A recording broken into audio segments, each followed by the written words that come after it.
Hey everybody, it's Benjamin here at the Centaur Fragrance channel. Today we're going to be talking about Silverstone from the house of Miguel Matos. Fantastic guy. What about his fragrances though? Let's talk about it.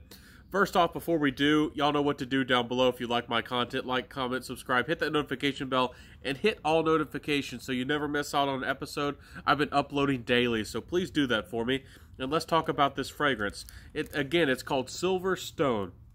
Now, I usually try to get into the notes, especially if there's a few notes in the fragrance. If there's, ones that really stand out, ones that really change the tone and the composition, ones that really make the fragrance what it is. This fragrance is one of those where it's very well blended.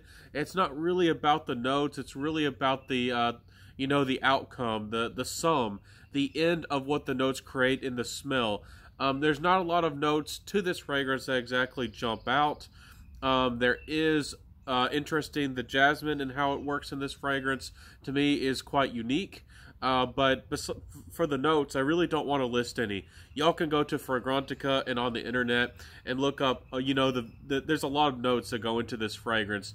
Of course, there's going to be, I think there's basil and some more masculine notes. Again, this fragrance is called Silverstone, and it captures that feel very well. So the notes aren't very important, but what the fragrance is supposed to be is captured very well. It doesn't exactly smell metallic, but it kind of verges on that kind of area. And being silver, it smells kind of shiny, a little bit nonchalant, a little bit reserved. It smells, something like a silver stone would. There is, if you've ever smelled hard stone, there is a unique smell to it. It's very hard to describe. But it's almost like powdery and almost metallic, and it does have a unique, I don't know, some people might say vibrancy or feel to it. So it's a very unique fragrance. I haven't smelled very many things like that. I have smelled some fragrances that have a silver vibe to them. There's not a lot of them in the mass market. There was, I think it was called Silver Musk. By Ferrari. Their new Ferrari Umo line had one of those, but it's already discontinued and the price has risen. It's not worth seeking out. Y'all know that I do love Possettes. They have one called Silver Sandalwood, and there's a number of other fragrances that capture a silver vibe.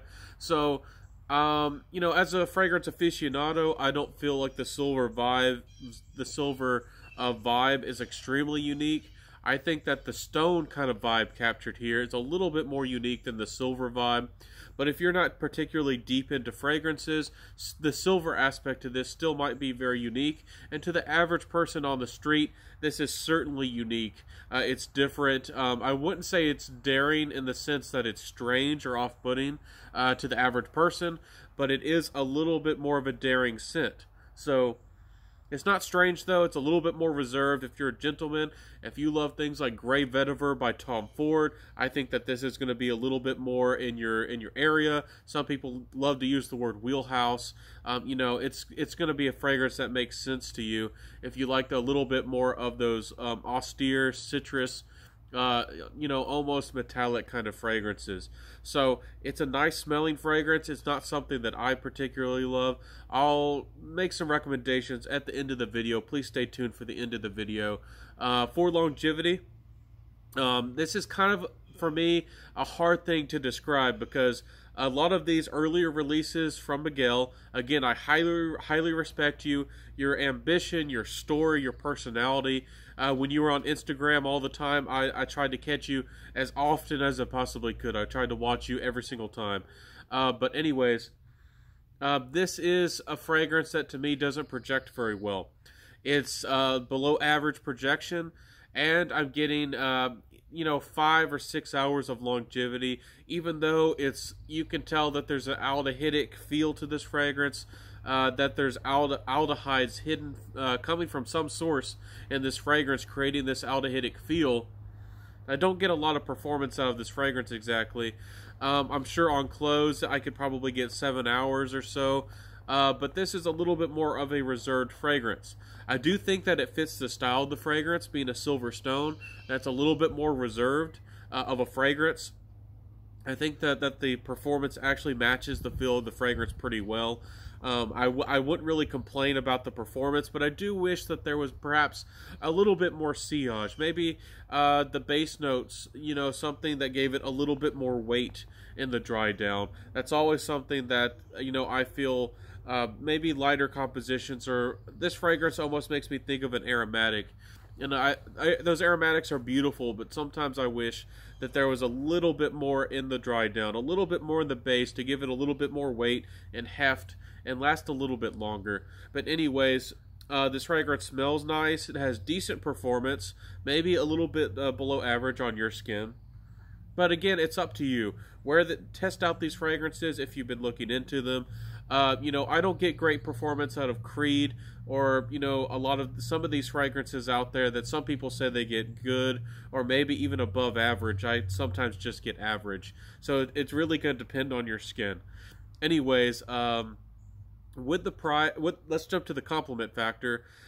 This is more of a reserved fragrance. It's more austere, you know, more reserved, more gentlemanly. I do not feel like ladies would like this fragrance at all. It smells like a stone. It smells very reserved, very natural, and again, kind of hard and silvery, almost on that metallic side of things. So it does have a little bit of citrus to it, there's no doubt about it. There's florals that are mixed into this fragrance, but the citrus tone to this fragrance does eventually go away, and the florals never really stand out to me in this fragrance. So I didn't get compliments with this fragrance. The very, very few people who were able to smell it on me thought it smelled kind of natural. You know, made me smell a little bit more gentlemanly, but people had to get very close to me. For me personally, they had to get very close to me to be able to smell this on me. So it's an alright fragrance. It's not a compliment getter, but I wouldn't say that it's unappealing to people. It's just there. It's just okay. This is not going to be a compliment fragrance at all. Price-wise, if I remember right, I think these are about $150 for a bottle, for about 50 mils. Please correct me below. There's not a lot of information about these fragrances, particularly online. You know, you have to go to Fragrantica, and there's not too many reviews of this upcoming brand, you know, so far. So overall, price-wise, it's a little expensive.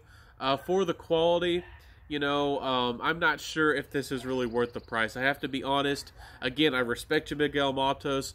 George, you know, Zaharov sent these my way. He's a fantastic guy. I'm not sure how you got these or if you're a friend of Miguel, but I really do appreciate you for sending these my way. It's a nice fragrance. It's just not my kind of thing. It doesn't suit my personality. Now, I promised y'all a few recommendations. I highly recommend, instead of a fragrance like this, that you check out Platinum Egoist. It still works. It's a classic. Ladies and people just love that fragrance, and it's a beautiful fragrance and adored for a very good reason. Eau Sauvage is considered a masterpiece and has a little bit of that masculine vetiver feel to a fragrance. So it's beautiful, and I think that it's quite a remarkable fragrance. And again, if you like that kind of silver accord, and you're more into the indie and you want something a little bit different, I think that Posset's has a silver collection and that you really want to check them out. I love their silver sandalwood. Anyways, for the price, for the smell, for the feel of this fragrance, it's just not something that I personally connect with. If you love this fragrance, if you have any thoughts about this fragrance, please comment below. Again, if you don't know who Miguel Matos is, I encourage y'all to just do a little bit of Googling.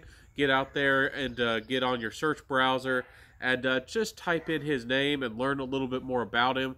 I think that in the future he is going to be a force to be reckoned with in the fragrance world and the fragrance community as his brand becomes more successful and he gains more experience as a perfumer. I think that these are some of his more early releases, and I still think that he was finding his own style. You know, he's still learning as a perfumer. And I don't know if the, you know, Silver Stone is, I don't think that this is the best he's going to come out with. I think that he is going to make much better fragrances in the future. So I look forward to them. I think that this is a nice brand. I think it's a good fragrance to some people out there. But again, I don't want to be overtly critical, but it's just doesn't work for me at all. Anyways, I'll see y'all next time. This is the Centaur Fragrance channel. I hope that you enjoyed my video today. If you did, please like, comment, subscribe, hit that notification bell, and hit all notifications. And, you know, tell a friend about this channel. I'll see y'all next time, my friends. Wear what you love, rock what you got, and I'll see you next time. And bye.